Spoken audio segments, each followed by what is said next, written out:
এখন আমরা দেখবো হচ্ছে text and data cleaning related most important কিছু ফাংশন, যে ফাংশনগুলো আমাদের ডেটা অ্যানালিসিসের ক্ষেত্রে খুবই ইউজফুল, টেক্সট এবং হচ্ছে ডেটাকে ম্যানিপুলেট করার জন্য, রাইট ফর্মে কনভার্ট করার জন্য। সো ফার্স্টে যদি আমরা এখানে দেখি হচ্ছে টেক্সট বিফোর, সো আমরা টেক্সট বিফোরটা অ্যাপ্লাই করবো। সো টেক্সট বিফোর যদি আমরা অ্যাপ্লাই করি, টেক্সট বিফোর, ওকে, টেক্সট বিফোর বলতে হচ্ছে আমি কোন পার্টিকুলার এরিয়ার আগ পর্যন্ত ডেটাটাকে আমি নিতে চাচ্ছি টেক্সটের মধ্যে, রাইট। সো আমি এটা হচ্ছে আমার টেক্সট সিলেক্টেড টেক্সট, সো আমি এখানে বলা হচ্ছে ডেলিমিনেটর, রাইট। তো ডেলিমিনেটর আমি যখন ইউজ করবো, আমার এখানে আছে হচ্ছে মাঝখানে স্পেসের আগ পর্যন্ত জায়গাটা আমি জাস্ট নিতে চাচ্ছি। সো আমি এখানে ডেলিমিনেটর ইউজ করবো, space, double quotation and double quotation, close parenthesis, enter. So John হচ্ছে আমার এক্সপেক্টেড রেজাল্টার, রাইট। সো আমার এখানে দেখেন প্রত্যেকটা টেক্সটের মধ্যে যে ফার্স্ট স্পেসের আগের যে অংশটা সেটা আমার সামনে চলে আসছে, মানে ফার্স্ট নেমটা চলে আসছে। সো আমি এরপরে যে ফাংশনটা ছিল হচ্ছে টেক্সট আফটার, সো আমি সেমভাবে টেক্সট আফটার ইউজ করবো, টেক্সট আফটার আমি এটা সিলেক্ট করবো, দেন আমি এখানে মেনশন করবো সেম আমার কাছে সেখানে ডেলিমিটার আছে কি স্পেস, আমি দিব হচ্ছে double quotation space, double quotation, close parenthesis, enter. So আমার কাছে এখানে লাস্ট নেমটা চলে আসলো, রাইট।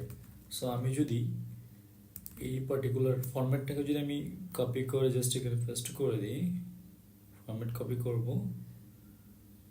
দেন হচ্ছে আমি এখানে পেস্ট করে দেব,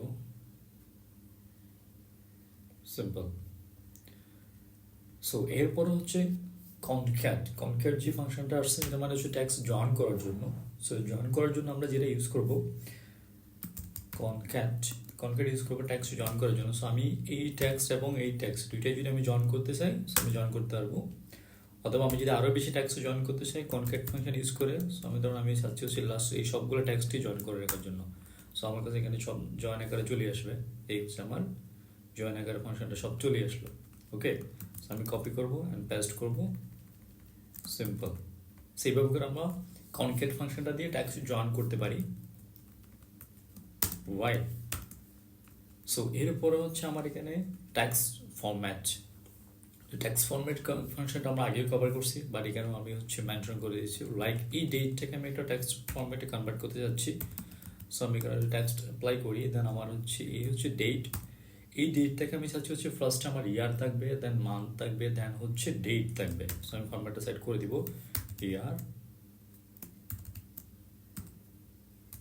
দেন হচ্ছে মান্থ, দেন হচ্ছে ডেট, রাইট,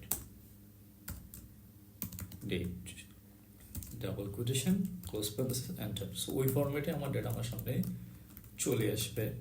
সো এইভাবে করে হচ্ছে টেক্সট ফাংশনটা আমরা ইউজ করে ডেটাকে আমরা টেক্সটকে ফরম্যাটে কনভার্ট করতে পারি, আমাদের ডিজায়ারেবল ফরম্যাটে। এরপর যদি আমরা দেখি হচ্ছে এগুলো তো আমার দরকার নেই, যেহেতু আমি এগুলো প্র্যাকটিস হয়ে গেছে। সো এরপর বলা হচ্ছে এখানে লেফট, রাইট।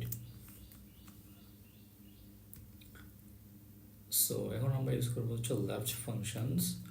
আমরা যদি এখানে লেফট ফাংশন ইউজ করি, লেফট মানে হচ্ছে আমার লেফট সাইডে যে নাম্বারগুলো আছে, যে টেক্সটটা আছে, ওই টেক্সট থেকে টেক্সট হোক বা নাম্বার হোক, যে পার্টিকুলার যে কয়টা ডিজিট আমি নিতে চাচ্ছি সেটা আমি নিতে পারবো। সো আমি যদি এখানে জনের এখানে ক্লিক করি, আমি এখান থেকে জাস্ট হচ্ছে জনের এখান থেকে 5টা বা 6টা ডিজিটের আমি অংশ একটা নিয়ে নিব, লাইক জন ডি। সো এখানে যদি আমরা লক্ষ্য করি জন ডি, জনি এস, অ্যালিসার পরে এখানে স্পেস নিয়েছে, মানে 6টা, ফার্স্ট 6টা ডিজিট সে নিয়ে নিবে। আর যদি আমরা এখানে ইউজ করি হচ্ছে রাইট ফাংশন, রাইটে যদি আমরা এখানে 2 দিই, তাহলে হচ্ছে রাইটে 2টা ডিজিট সে এখানে নিয়ে নিবে, জাস্ট প্রত্যেকটা কলাম টেক্সটের 2টা ডিজিট সে নিয়ে নিবে। সেভাবে করে আমরা লেফট রাইট ফাংশনটা ইউটিলাইজ করতে পারি আমাদের ডেটা ম্যানিপুলেট করার জন্য। সো এখন আমরা দেখবো হচ্ছে মিড ফাংশনে যদি আমরা লক্ষ্য করি যে আমরা টেক্সটটা সিলেক্ট করলাম, আমাকে বলা হচ্ছে স্টার্ট নাম্বার, আমি কত নাম্বার ডিজিট থেকে স্টার্ট করতে চাচ্ছি। সো আমি যদি বলি যে এখানে আমি 4 নাম্বার ডিজিট থেকে স্টার্ট করবো, দেন আমার কয়টা নাম্বার অফ ক্যারেক্টার আমার দরকার, রাইট। আমি হচ্ছে এখানে নিব হচ্ছে 2টা ক্যারেক্টার আমার দরকার, আমি 2টাই নিব, রাইট। সো আমি যদি এখানে কপি করে পেস্ট করি, আপনি দেখেন যে সে 4 নম্বর ক্যারেক্টার থেকে স্টার্ট করছে। তখন আমি যদি এই নামটা এখানে এক্সাম্পল হিসেবে নিই, জন হচ্ছে, জে হচ্ছে 1, ও হচ্ছে 2, এইচ হচ্ছে 3, আর এন হচ্ছে 4 নাম্বার। তো 4 নম্বর ক্যারেক্টার থেকে স্টার্ট করছে এবং এয়ারপোর্টে স্পেস, তাহলে সে 2টা ক্যারেক্টার এখান থেকে নিয়েছে, এন এবং স্পেস, নিচেরটাও সেম। আর এরপরে হচ্ছে এখানে অ্যালিসার ক্ষেত্রেও দেখেন 1 2 3 4 and 5, তাহলে সি আর ই হচ্ছে 4 and 5, এই জন্য এখানে সি ই চলে আসছে। সো এবার আমরা মিড মাঝখান থেকে টেক্সট আমরা এভাবে স্ট্রাইক করতে পারবো। এরপর যদি আমরা যাই হচ্ছে ট্রিম ফাংশনটা কেন ইউজ করা হয়? ট্রিম ফাংশন হচ্ছে রিমুভ এক্সট্রা স্পেস। যদি আমার কোনো একটা সেলের মধ্যে যদি কোনো এক্সট্রা স্পেস থাকে যেটা হচ্ছে সেটা আমরা ট্রিম ফাংশনটা ইউজ করে রিমুভ করতে পারি, লাইক দিস। সো আমি যদি এখানে ধরুন একটা স্পেস অ্যাড করে দিই, রাইট, ঠিক আছে, আমি দুইটা এক্সট্রা স্পেস অ্যাড করছি, বাট এই জায়গায় কিন্তু আমি স্পেসটা পাবেন না। আমি যদি ভ্যালু পেস্ট করে দিই, তা আমরা যদি এখানে লক্ষ্য করি এখানে কিন্তু কোনো স্পেস নেই, এক্সট্রা স্পেস আছে নাই। সো আমরা এই ফাংশনটা ইউজ করি এক্সট্রা স্পেসটা রিমুভ করার জন্য, ট্রিম ফাংশনটা, সেটা অনেক বেশি ইউজফুল ডেটা অ্যানালাইসিসের ক্ষেত্রে। এরপরে যদি আমরা যাই, এখানে বলা হচ্ছে ল্যান ফাংশনটা হচ্ছে কয়টা ডিজিট আমার এক্সিস্ট করে ওই পার্টিকুলার সেলে, সেটাই হচ্ছে কাউন্ট করার জন্য ল্যান ফাংশন আমরা ইউজ করি। লাইক আমি যদি এখানে ল্যান ফাংশন ইউজ করি, ল্যান ফাংশন, সো আমি যদি ধরুন ডেটটা সিলেক্ট করি, ক্লোজ প্যারেনথেসিস এন্টার, আমরা এখানে আসলাম। সো এখানে কয়টা ডিজিট বলা হচ্ছে? 5, রাইট। 5 ডিজিট কেন বলা হচ্ছে? আপনি তো দেখতেছেন এখানে আসলে অনেকগুলো ডিজিট, রাইট। এখানে দেখা যাচ্ছে হচ্ছে আমার এখানে 1, তারপরে হচ্ছে আন্ডারস্কোর 15 আন্ডারস্কোর 2023, সো অনেকগুলো ডিজিট, বাট এখানে 5 কেন শো করতেছে? সো আমরা যখন এটা নাম্বারে কনভার্ট করব তখন আপনি দেখতে পারবেন যে আসলে এখানে নাম্বার ডিজিট আছে 5টাই, রাইট। এই যে নাম্বারে কনভার্ট করলাম, আমার এখানে ডিজিট আছে 5টা, 44941, এই জন্য এখানে 5 শো করতেছে।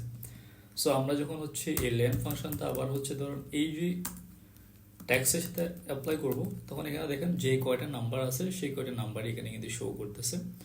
জনের জন্য এখানে আমরা দেখেছি 4 স্পেস একটা 5, আর এদিকে হচ্ছে 3, তাহলে 5 আর 3 8। সো আমরা এইভাবে করে হচ্ছে স্পেসিফিক কলাম বা সেলের কাউন্টটা ফিগার আউট করার জন্য লেন ফাংশন আমরা ইউজ করতে পারি। সো ক্লিন আমরা ইউজ করবো কখন? রিমুভ নন প্রিন্টেবল ক্যারেক্টার, যদি কোনো নন প্রিন্টেবল ক্যারেক্টার থাকে সেটা আমরা ক্লিন ফাংশনটা ইউজ করে ক্যান্সেল করতে পারি, ডিলিট করতে পারি। লাইক আমি যদি ক্লিন ইউজ করি, এই যে ক্লিন, দ্যাটস ইট। সেখানে যদি নন প্রিন্টেবল কোনো ক্যারেক্টার থাকে সেটা অটোমেটিক্যালি রিমুভ হয়ে যাবে, রাইট। সো এরপর বলা হচ্ছে value, text to value. So আমার যদি এখানে কোনো ডেটাকে যদি ভ্যালুতে কনভার্ট করতে ইচ্ছে হয়, সেক্ষেত্রে আমি এখানে ভ্যালু ফাংশনটা ইউজ করবো, ভ্যালু। সো এইটাকে জাস্ট এন্টার। সো আমার এখানে একটা ডেট ফাংশন আছে, সেটাকে ডিরেক্টলি নাম্বারে কনভার্ট হয়ে যাবে। সেইভাবে করে আমরা ভ্যালু ফাংশনটা ইউজ করে ডেটা অ্যানালাইসিস করতে পারি। আমাদের অনেক সময় টেক্সট ফরম্যাটে ডেটাবেস থাকে, সেটাকে আমাদের ভ্যালুতে কনভার্ট করতে হয়। সো আমরা এই ফাংশনটা তখন ইউজ করব। সো এরপর যদি আমরা লক্ষ্য করি, বলা হচ্ছে text join. So text join, তো টেক্সট জয়েনে যদি আমরা যাই, ফার্স্টে আমাকে বলা হচ্ছে ডেলিমিনেটর কী হবে। সো আমি যে টেক্সটটা জয়েন করবো সেটাকে আমি স্পেস দিয়ে বা আন্ডারস্কোর দিয়ে জয়েন করবো। এই আন্ডারস্কোর দিলাম, এই দেন আমার হচ্ছে ট্রু, এমটি সেল আমার লাগবে না, ট্রু, দেন হচ্ছে কমা, ধরুন আমি এই টেক্সট এবং হচ্ছে এই টেক্সট দুইটা আমি জয়েন করতে যাচ্ছি, আমি জয়েন করে দিলাম। তো দেখেন আমার এখানে জয়েনিং এর জন্য ডেলিমিনেটর আমরা কি ইউজ করছি? আন্ডারস্কোর ইউজ করছি, আন্ডারস্কোর চলে আসলো, সরি স্ল্যাশ ইউজ করছি, স্ল্যাশ আমাদের এখানে চলে আসলো। তো স্ল্যাশ দিয়ে আমরা দেখলাম হচ্ছে টেক্সট জয়েনিং ফাংশনটা আমাদের কমপ্লিট হয়ে গেল, এই যে slash and text joining, done. Okay, so এইভাবে করে আমাদের হচ্ছে এই টেক্সট রিলেটেড ফাংশনগুলো আমাদের ইউজ করতে হবে। তো ডেটা অ্যানালাইসিসটা আমাদের স্ট্রং করার জন্য, সো ডেটাকে ম্যানিপুলেট করার জন্য this are the function is very very useful. So try to remember this are the functions strongly.